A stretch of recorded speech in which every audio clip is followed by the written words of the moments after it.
Welcome back to CTV Morning Live. We're just talking, we're talking ring size and carat size, and you're saying, I mean, the possibilities are endless. And of course, we see these celebrities with these ridiculous size rings, but there are, even traveling around our city here, women with 10-carat rings. Oh, bigger.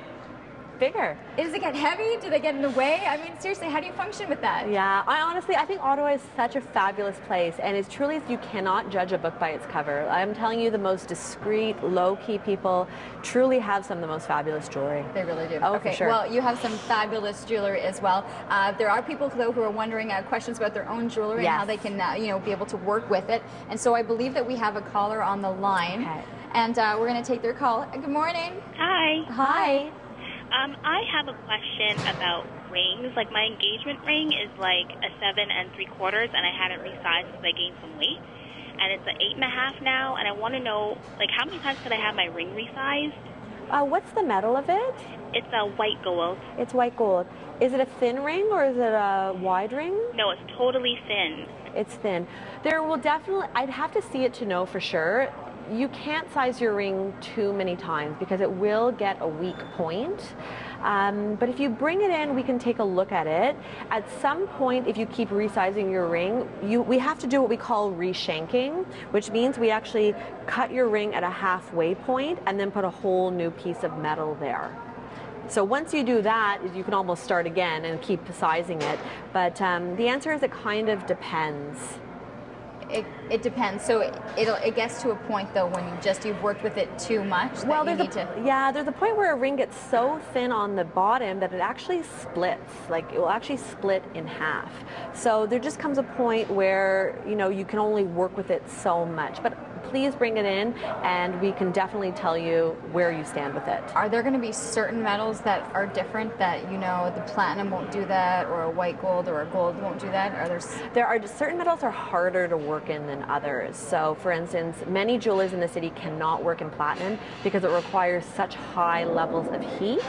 So if you had it previously sized in platinum somewhere else, I'd really have to see it first to know what kind of condition that it's in. Speaking of the platinum, and this is my own question, how often do you see people actually change over? Because the thing with platinum, right, is that you can have it looking polished, or you can have it with that brushed look to platinum. How often do people actually take advantage of that and switch it or work with it differently? It really depends. I find a lot of people don't understand the true nature of metals. So white gold is the shiniest. If you are looking for a high shine ring longer term, you have to go with gold, even though gold naturally is a warmer color than platinum.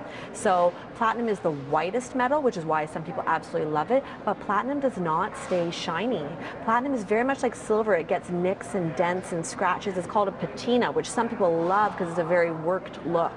So there are really trade-offs to all the metals. So it's important to understand what you are looking for with that. So not necessarily just because platinum has the higher value, if I'm correct, right? That even though it has the higher value, it might not be the right way than if you wanted that shiny look that you get with white gold. Yes, for sure. So a lot of people come in thinking, well, platinum's the more expensive, so it must mean it's the best. It's not the best on all fronts. Now, some rings we have to make in platinum for durability because platinum is a more durable metal, but we have to understand that it's also more malleable. Hopefully some great information for you as well. Taking it back, because we were talking about all of these very unique cuts and colors and raw diamonds. We saw it a lot with the engagement rings, but also you're seeing that the men are looking to have a little bit of a change up, and these are very unique as well. Even talking about, how they want it to be represented in their rings. For sure. There was a time, 10, 15, 20 years ago where men did not want to spend more than a couple $100s on their rings. It was not an important... It was an afterthought almost. It was an afterthought. Not anymore. No.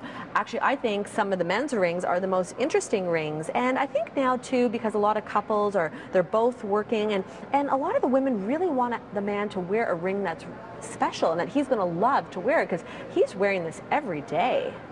And we have to remember that. So we have things like this where it's two tones. This is one of the most difficult rings to make.